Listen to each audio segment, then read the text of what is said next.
Hey soccer fans, this is Nick reminding you to check out Sports Spider. If you're tired of searching multiple websites for sports news, SportsSpider.com has you covered. They collect the latest articles, videos, and podcasts from around the web and organize them by your favorite teams. If you want to stay as updated as possible on the Chicago Fire or any other team, hit the link in the description to check out SportsSpider.com.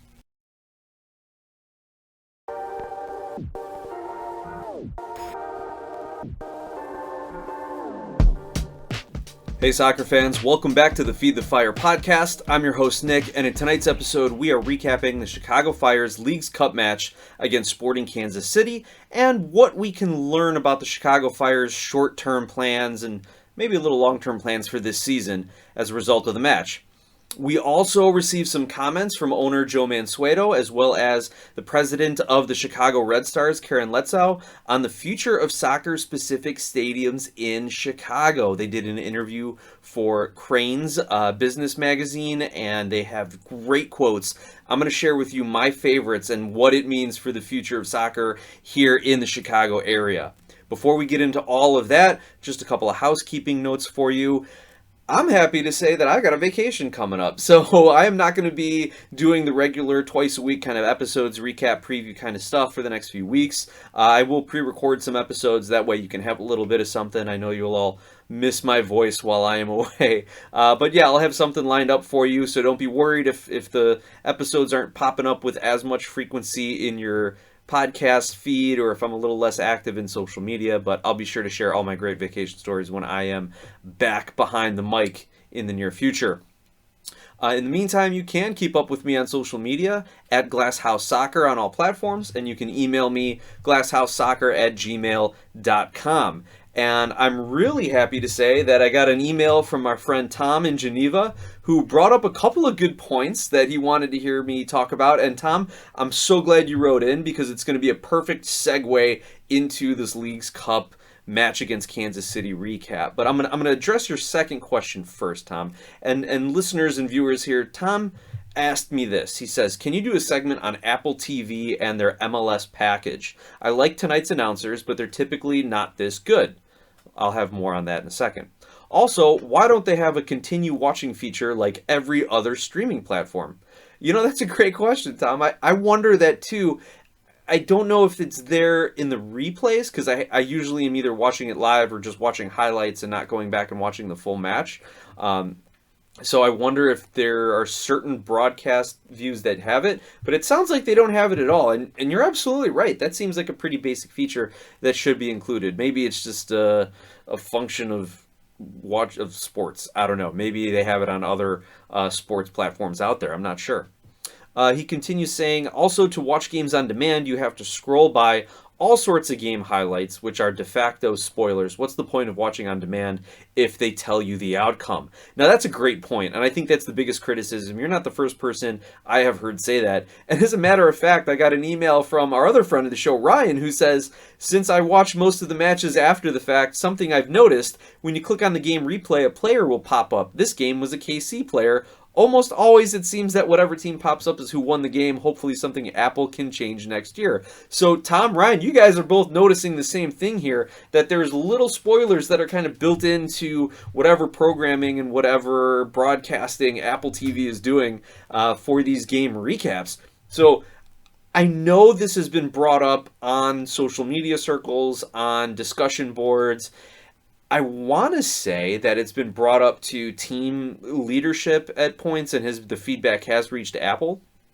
So hopefully you're going to see some of these little changes as we go through. And what I will say now, and I'm going to repeat it in another topic, Apple's only been doing this a couple years as far as their full coverage of MLS. They've dabbled in other little sports broadcasting and coverage, but for them to take on the whole thing of Major League Soccer, an entire league, there are a lot of growing pains, and they are still growing into being the lead broadcaster and having the sole streaming rights for Major League Soccer, and we're going to talk about that with some of the talent here.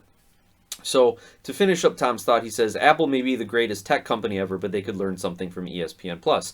Yeah, absolutely. And I think ESPN Plus could learn a lot from Apple on how their streaming is done. But yeah, you're absolutely right, Tom. ESPN Plus was it's so easy to navigate. And there was a time when I had a friend of mine's password so I could watch everything on ESPN Plus, and then I moved and lost all the access when everything reset. But such is life. Easy come, easy go, right?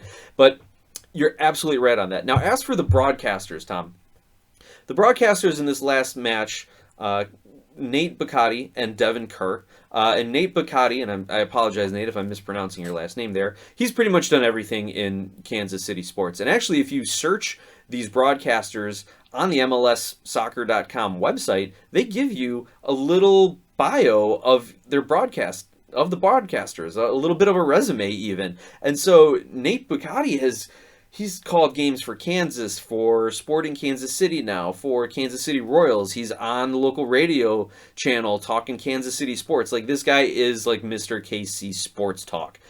So it was a great get by Apple TV to have him become part of their broadcast teams.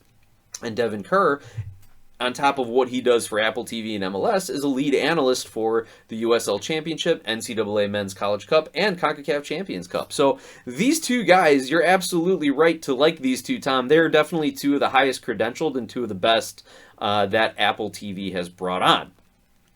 Now, why aren't other broadcasters as good, or why aren't other broadcasters just good? Period. End of sentence, end of thought. I agree with you. There were a lot of broadcasters that just weren't good. Prior to Apple taking over the broadcast rights, the clubs had their own individual broadcast teams, and if you remember the Fire, they had Tyler Terrans, Arla White, and Tony Miola immediately before Apple took over. They were the three that were on most of the Fire broadcasts. Now, after Apple took over, again, they became the sole streaming platform, so they took over all the broadcast rights and responsibilities. So those broadcasters essentially lost their jobs, though many of them, most of them, I think, were hired back or were hired by Apple to continue covering MLS. And they did bring in some outside talent, or maybe people who had been involved with MLS, gone to other leagues, or were involved in some other broadcast areas and brought in. But it didn't work out on the whole. Some of the broadcasters simply were just not good. They didn't have good on-air presence. They weren't prepared. The biggest criticism, and you still hear it now to a much lesser degree, thankfully, broadcasters who don't know how to pronounce player names. Now, it's one thing if you're, a predominantly Eastern Conference team broadcaster who is now calling an away game for a Western Conference team, or there's some recent international transfers and you don't have the pronunciation guides or things like that. To me, though, that's preparation, and the best professionals are the best prepared. And that's something that I learned in law school and in practice, that the person who wins more often than not is the one that is prepared the most.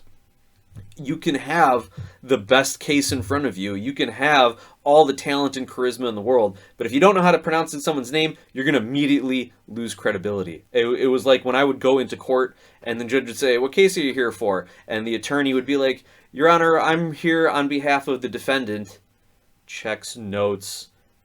ABC company. Like, you don't even know who you're representing? You got to check your notes for that? You immediately lose credibility with the judge, and it emboldens opposing counsel. So here, if you're mispronouncing player names, you're losing credibility with the fan base, with the people at home. So they have kind of weeded out a few of those people who are kind of butchering names and just not prepared, just not ready for prime time, so to say. And they brought in some more talent. But I think some of these broadcasters, as good and talented as they are, and the prepared ones, the better ones, still have a hard time transitioning from, I'm only doing Chicago Fire games, maybe the occasional U.S. Open Cup or Leagues Cup match, to not covering the entire league. And that's a big jump. Now, we've seen it done very well with the NFL broadcasts, and when they find their team that works, it's great. And I think Apple is still trying to figure out their teams that are working together, but they are learning. Nate Bacati is new this year. They got the best Kansas City sportscaster out there. So they're always trying to emulate the NFL when it comes to broadcasting and coverage, and I think they'll start figuring out their teams and who's the best and who's suited for what, and I think that's just slowly evolving. But also, you're going to have to start getting the scheduling to kind of break down similar to the NFL if you want to emulate that, where you can't have 80% of your MLS teams kicking off at the exact same time if you want to have, primetime teams and better teams and primetime games, stuff like that. So it's all an evolution. It's all rolling together. And Tom, the other thing you could do, Most of these games have the hometown radio broadcast available as your audio feed. So make sure you're looking for that option when you are selecting your show, your match on MLS Season Pass, or you can always just go onto the radio. I think Chicago Fire games are on 8:90 a.m. Double check that to make sure that they are broadcasting it. If it's an away game, I don't know if it'll be on 8:90, but you can look for the radio feed there. Now, Tom also gives us a little bit of insight, a little bit of jumping off into the game recap here. Let's pull up that note. He starts off saying, "What does Klopas see in Suke? Watching the League's Cup game versus Kansas City, and this is utter coaching malpractice." Love the word malpractice. Thank you, Tom. Suke has been thoroughly beat all night, and we sub him out after Kansas City takes the lead. Sheesh. And yeah, Tom, a lot of fans, including me, felt your exasperation on that one, absolutely. And we're going to look at the players and the lineups, but that is a great way to set this up because it was an odd way to start the game off when that lineup was released. Now, this game ended up in a 2-1 loss for the Fire, come from behind victory for Sporting Kansas City. Koutsias kicked off the scoring with a goal in the 22nd minute. Castellanos equalized in the 39th, and Willie Agada had the winner in the 76th minute. Willie Agada, who is on a heater, playing really, really well, and helping Kansas City move from the worst in the Western Conference to now, I think, the third worst in the Western Conference. Which, by the way, I'm going to pull up the standings here, because I have a hunch on this, and I've seen people talk about it on social media. So, who are the three worst teams in the West right now? Kansas City, St. Louis, and San Jose. And who are the three worst teams in the East right now? New England, Chicago, DC, and then Nashville, if you take out Chicago. So Chicago has now lost to the three worst teams in the Western Conference, and they have lost to the two worst teams in the Eastern Conference. I'm checking that DC match. Why do I feel like the DC match is the exception? I'm going to get to the bottom of this. Okay, they drew DC 1-1, and then they will play them again in September. Okay, so they didn't lose to DC yet, but they lost to three worst teams in the Western Conference as it stands right now, and the worst team in the Eastern Conference right now. So not a good look for the Chicago Fire. But talking about good thing here, that goal, the Gutierrez assist to Koutsias. Look at the buildup. It was an excellent team play. Kind of a little bit of a repress turnover. Played the ball out to Jimenez. Plays the ball to Salase to Guti, who drives forward. And anytime he's driving directly at the front of the goal, good things happen. Picks his head up, sees Koutsias starting to kind of fade towards that far post, fade away from the attacker to create a little of that space. And Koutsias, to his credit, is just onside. And Gutierrez plays an inch-perfect pass, chips it up over a couple of defenders. Koutsias kind of stomachs it down, kind of gets it with the thigh and the stomach, and it looked like one of those balls where we have seen him numerous times this season just kind of like bundle over it and kind of flub it and not really maintain control of it. And you're like, how are you not getting a shot off on that one, Koutsias? But this time, his touch is perfect. He uses whatever thigh, stomach, groin, chest maybe to get the ball down. And he is winding up and anticipating the bounce because the ball hits the ground, comes up. He strikes that ball so clean, so pure, and puts the power to it. Tim Melia makes the effort, has no chance, and it's a beautiful goal. And I love that he goes and hugs Gutierrez and gives him a big kiss on the cheek for his first goal of the season. And you could see Gutierrez is kind of like, ugh, kind of like how your grandmother or your crazy old aunt is slobbering all over you. Just got to wipe it off. Yeah, I love you too, Grandma. Yeah, thanks. Easy on the slobber there. But yeah, it was a great moment, great goal, great assist, great play. Unfortunately, I think we all kind of saw this was going to come when we saw the lineup. The Fire just couldn't keep pace with Kansas City for the full 90, especially given the depth issues on their bench. And it was Castellanos who loses Kellen Acosta on, it was essentially a corner kick. It was a free kick from the wing, from the touchline almost. Acosta, you know, he was a good signing. I'm really happy we got him, and he usually plays pretty well. But lately, he has looked lost. He has looked out of position, like sometimes he doesn't know where to go with the ball, so he is playing it back laterally, killing momentum. And in this game, he started chirping at the Kansas City players. I don't know if he feels he has to do that tactically or if it's just how he is as a player, but in this case, he needed to cut the chirping and stay with his mark. He even falls over because Castellanos runs a good route, if you will, a far post route, and is able to head that one in on Spencer Ritchie, who started in goal. So poor defending on the set piece. Again, why do we have a set piece coach? But Castellanos gets the better of Acosta for the goal. And then great counterattack by Kansas City. They just, the defense didn't know who to mark, didn't know who to pick up, and Agada just drifts in that space. Suke is not quick enough getting back. Salquist tries to move forward to cover the near post and maybe take away a little bit of the passing angle rather than stay on Agada man on man, and the ball gets played. Agada's right between Salquist and Suke, and just great header, flying header, knocks it home. Nothing the keeper could do about it. So that's the 2-1 result. Now, we talked about the lineup. Chicago started in a 3-5-1, according to MLSsoccer.com. Spencer Ritchie in net. Brady gets the night off. You saw from left to right a new starter here. Jalen Shannon gets the start at left center back for the Fire. Tobias Salquist is your starting center back, and Arnaud Suke, your starting right center back. Left to right across the midfield, Marin Haile Selassie, Gaston Jimenez, Brian Gutierrez, Kellen Acosta, and Fabian Herbers. And you even saw Herbers almost drift into a right center back position in the second half after some of the subs came on. And then you had Koutsias and Barlow starting up top as your strikers. Oh my gosh, Koutsias and Tom Barlow, your starting striker duo in a Leagues Cup match. How great is that, everybody? How great is that? There was a lot of talk about how random this lineup, and I was in on it too on Twitter, like, what are we doing here? And it turns out that Kuipers and Aragoni were just given the day off. Everyone who is social media followers of Aragoni said he was down in Cancun, enjoying himself, relaxing a little bit, and both of those guys definitely could use the time off. They were playing a lot more minutes than I think they anticipated due to injury, due to necessity, and those two guys are workhorses, though. They're not going to take plays off, so to say. They're not going to slack for a few minutes or just say, I'll come to life when the ball's on my side or when we're on offense or whatever it is. So well-deserved breaks for those two.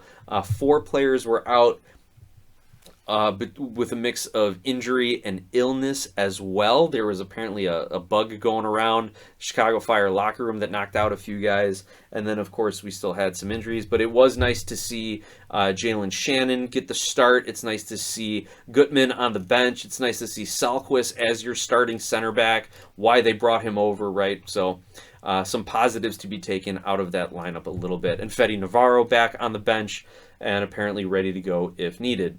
Now, looking at the statistics in this game, nothing really to write home about. We don't have a lot of the best statistics because it is a Leagues Cup match, so I'm looking at MLSsoccer.com here. But what we know about the Fire, 401 total passes and 79% passing accuracy, so not a good passing night. Only 9 shots, though 5 did go on goal. Let me see if they actually have an expected goal for this one. They do not. Yellow card against the Fire, 10 fouls committed against the Fire to Kansas City's 12. Ritchie's credited with 4 saves. The Fire got off 7 total crosses and blocked 1 shot. Now, Kansas City did block 5 shots, and Melia was credited with 4 saves. So the Fire did test that back line a little bit, but just not enough to get that second goal. Now, what does this all mean?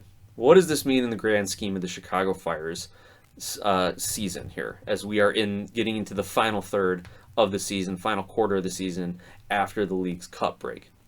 Now, ultimately, the Fire couldn't hang with a much deeper Kansas City team. Again, illness and injury, right?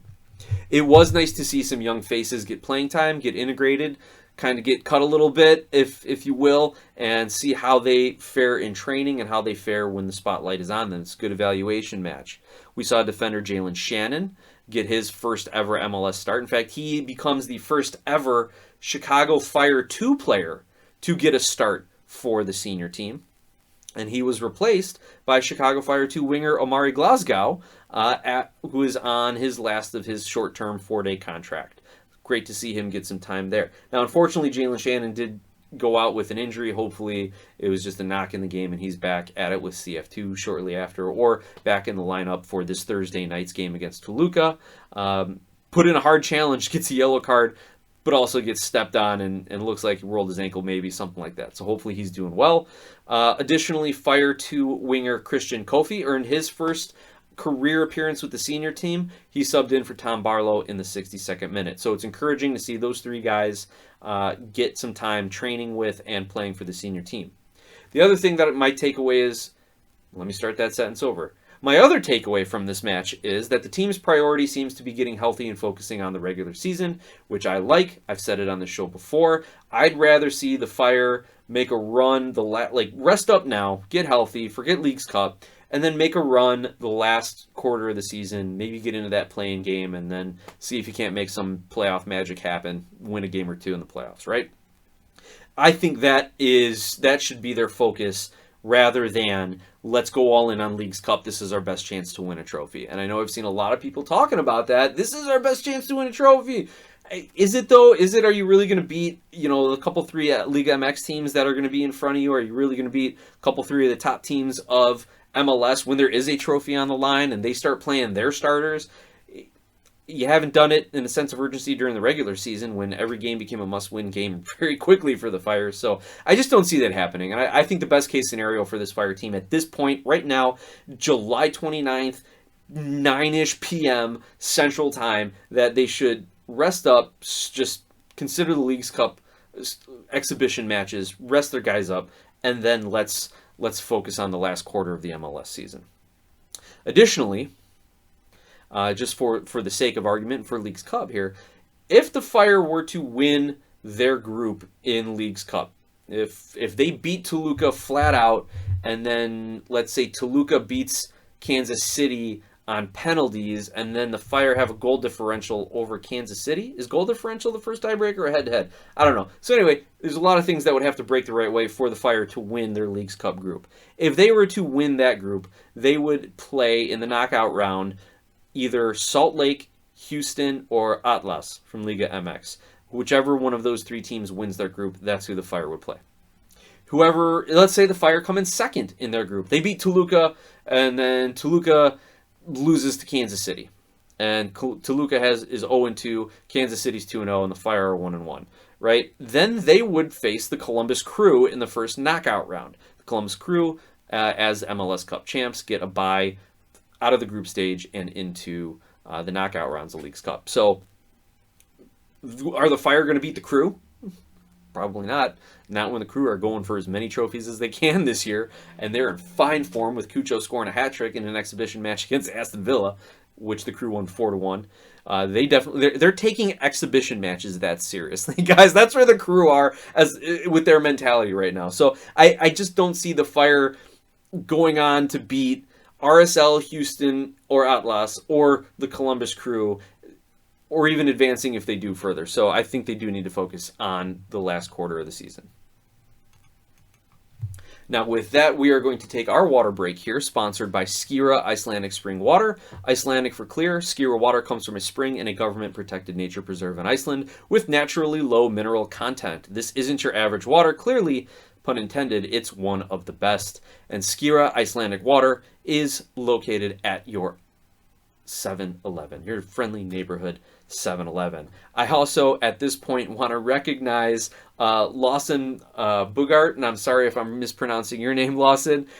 He sent me a picture on Twitter of his friend who rode his bike over to his place, and he's holding a bottle of Skira, and he takes the picture and he sends it to me with the caption that said, "Buddy just whipped this out, asked for his opinion, and he said he loved it. It's the best biking fuel around." Now, I'm always a little skeptical when I get a message online that says it just whipped this out, but he showed the bottle of Skira, and I'm so glad we got a good endorsement on it. Also, Tom in Geneva said he's going to go out and buy a couple of bottles because they support our show. So thank you, Lawson. Thank you, Tom. Lawson, thanks to your friend. That was like one of those fun moments as I'm watching this Chicago Fire match, and I'm kind of like in my analytical mode, in my fan mode, and then I get your message. I'm like, hey, my buddy just showed up with Skira.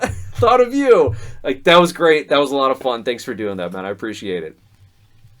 Now, for the second half of the show, I want to go over, like I said, some headlines, and most importantly, the article that came out in Crain's, which featured quotes from Chicago Fire owner Joe Mansueto and Chicago Red Stars president Karen Leetzow.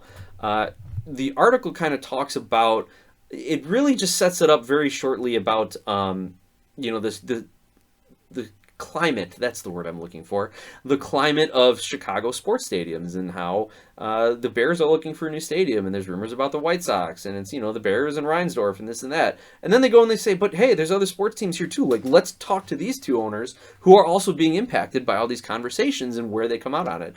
So these are some of the it's a good article. Go look it up on Crain's.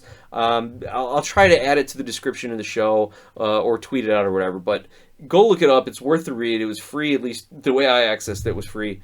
But here are some of the choice quotes. Quote, while the Fire have some benefits to playing at Soldier Field, Mansueto says the team is not completely happy there. And those are Mansueto's words, not completely happy there. The article continues. Scheduling games around the Bears' NFL schedule and other events, like concerts, particularly during warm summer months, that are best for soccer games is tricky. The Bears also have exclusive sponsorship agreements at Soldier Field that limit the Fire's sponsorship opportunities.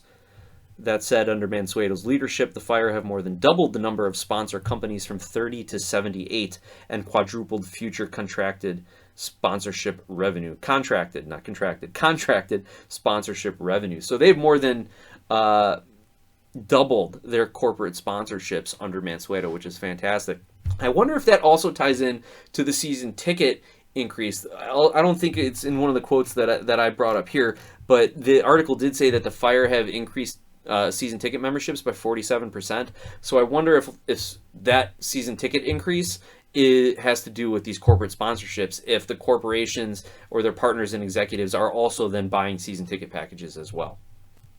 So that's fantastic. Like, to hear that, look, we don't want to be the second tenant. We don't want to be the second class citizen. We want a better facility. We want priority over things. This is what I'm reading into this quote from the article, as well as Mansueto's quote of not being completely happy at Soldier Field.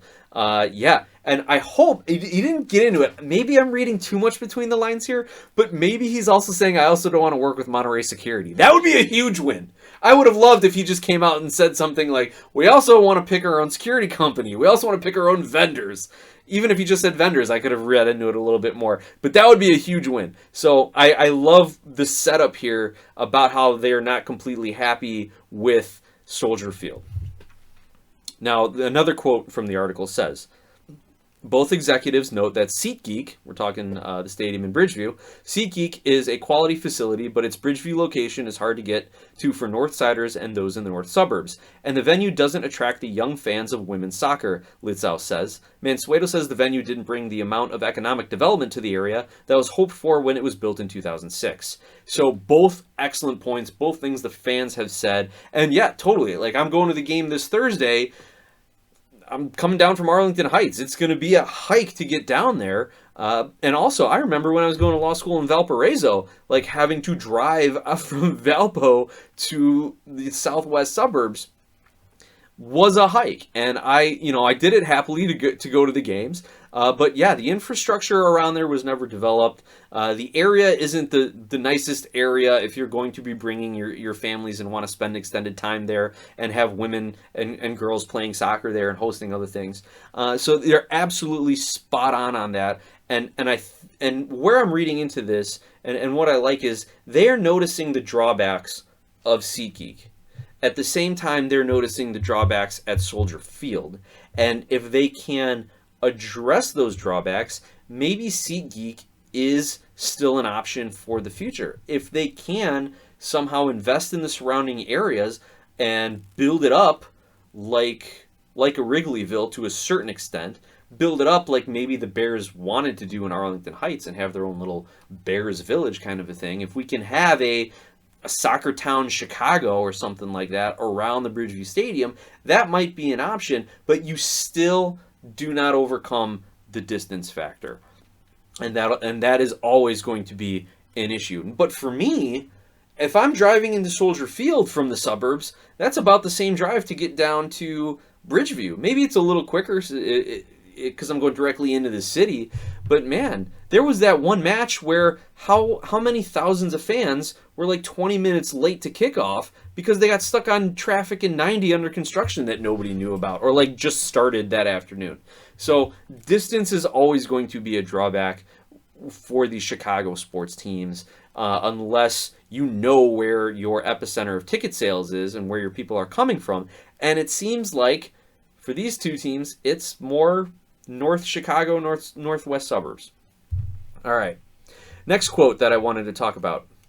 The article says, the Fire would prefer to play on grass, so if a new Bear Stadium includes artificial turf, that would be an immediate catalyst for the team to look for a new home. If that were to happen, though, Mansueto doesn't see heading to Springfield for financial help. And now they're quoting Mansueto. He says, if we're going to build a stadium, we will privately finance. I'm not comfortable taking public money. Stadiums in general are not great investments. They are big, expensive, costly to maintain, and sit empty most of the time. That's Joe Mansueto himself being quoted in the article. And just to finish the thought, Crain goes on to say, given that Illinois already has high taxes and strained budgets, he says he wouldn't consider adding to that public burden. So look at that. Joe Mansueto, champion of the people here, champion of the taxpayer. Way to go, Joe. These are exactly the things that people want to hear. These are exactly the things that Soldier Field and SeatGeek ownership don't want to hear, because they're like, oh, crap, like we can't, we have no leverage. If he's willing to go build his own stadium and pay for it out of his own pocket, what leverage do we have? So that is fantastic, and I'm hoping it comes to fruition. And I'll add a few more comments around that in a second. The last quote that I wanted to point out, it's a long one here, so I'll kind of break it down a bit. But the article says that conversations around town have included seeing the Fire and Red Stars play at Guaranteed Rate Field if the White Sox move, or the 78, or elsewhere. That kind of surprised us, Mansueto says. We are not opposed to considering it, but we've not been consulted on how it could be reconfigured. We have not been a party to that discussion.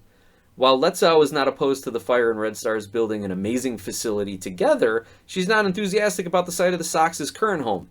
Leetzow now is quoted saying, it feels a little bit degrading to be taking over the leftovers of men's sports and trying to turn that into something that is positive. It feels like if an MLB franchise couldn't make it work where they are right now, why would you think we could? Wow, strong words. So apparently all that speculation around Guaranteed Rate, around Sox Park, or around the 78, the soccer teams were not a party to that. They were not involved in it. And yeah, Joe Mansueto's doing the business thing, saying, look, we'll consider it. We'll look at all options, right? And I love that Leetzow, and again, I'm apologizing. I was criticizing broadcasters for not properly pronouncing names, and now I'm trying to struggle over this one here, if it's Leetzow or Leetzow or some other pronunciation. So my apologies there. But she's even saying, like, if the White Sox can't get people into their ballpark, why do you think we could get people to go to that same location?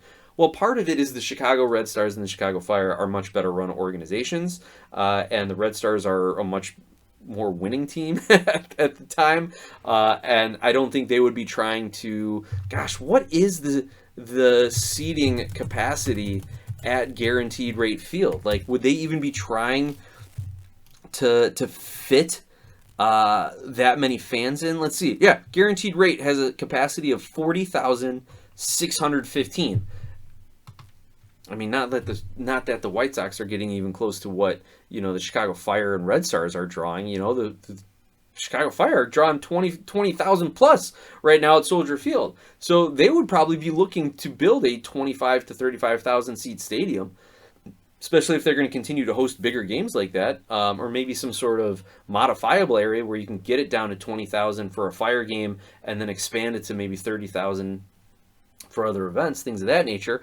But yeah, the Sox are getting nowhere near that, right? So yeah, the Fire and the Red Stars would be a bigger draw than the Chicago White Sox, at least over the next 3 years. But she's right. One of the biggest drawbacks about going to the Sox game is its location. Like, the traffic sucks getting in and out of the highway. I don't want to, I don't want to stay late, go to evening games with my kids just because of the location for it, and like getting out of those parking lots, you're just sitting around. Like, it takes forever to get out of a Sox game, and it is so terribly organized. And yeah, throw in the fact that someone says they, they got shot there last season, like a bullet came through or it hit something, I don't know. Plus, there's all the scammers who say, come park your car here, this and that, and it's actually not even a real parking lot, and they just take your money and start sending you down side streets.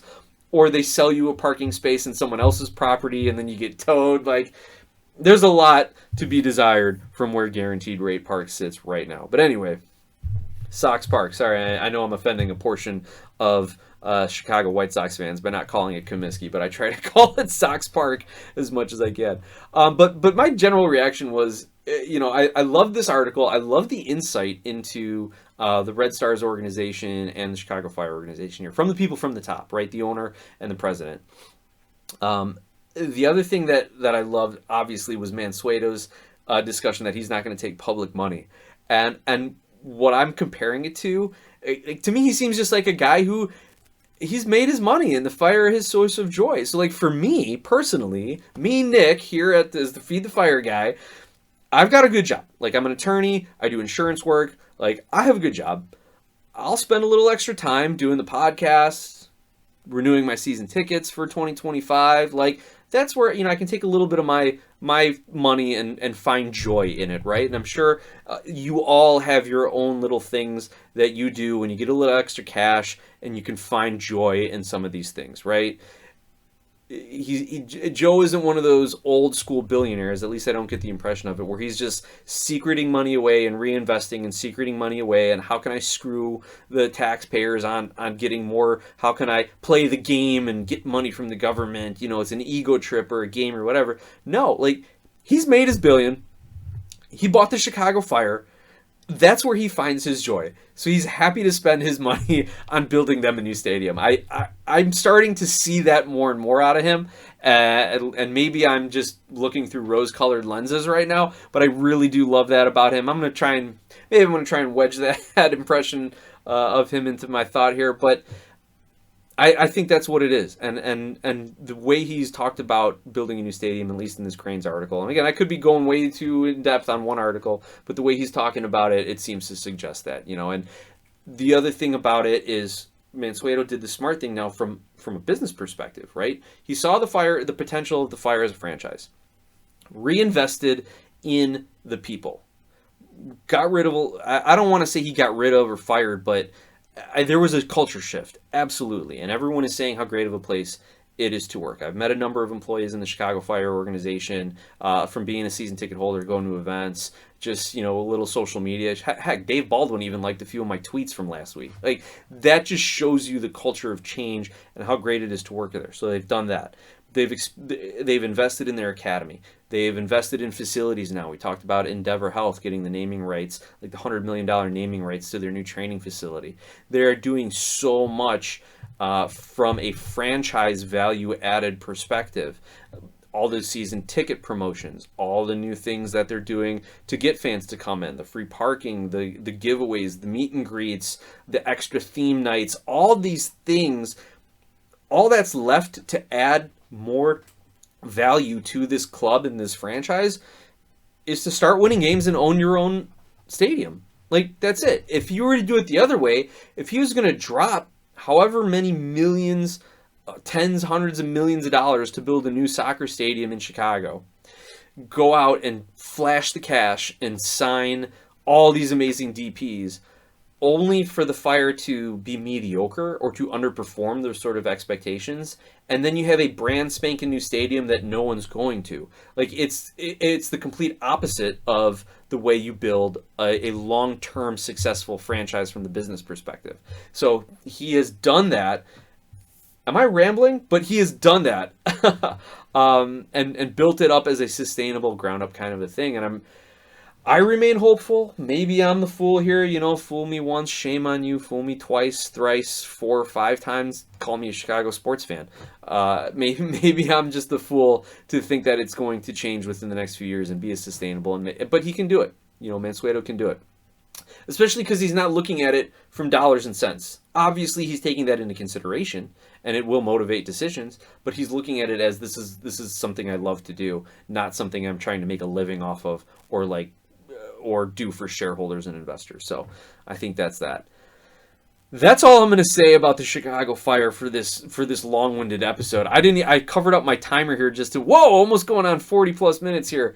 The other bit of news you all have to know in world soccer, obviously the Olympics are going on. I hope you're enjoying all these things that these amazing athletes are doing. But the U.S. men's national team is poised to get to its first Olympic knockout round since 2000.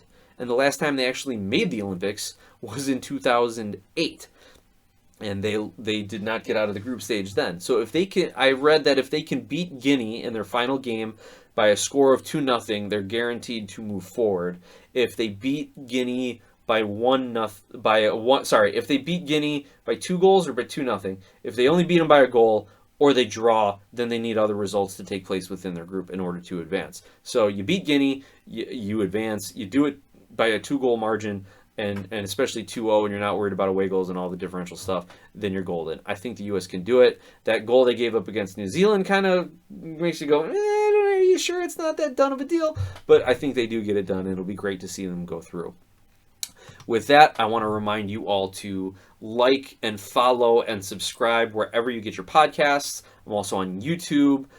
Please rate, review, share, do all those great things so that we can continue to grow the show, grow the game, grow the interest in the Fire and Major League Soccer. And I want to thank you all for those who wrote in, for those who communicate with me on social media. Always great to talk to you all.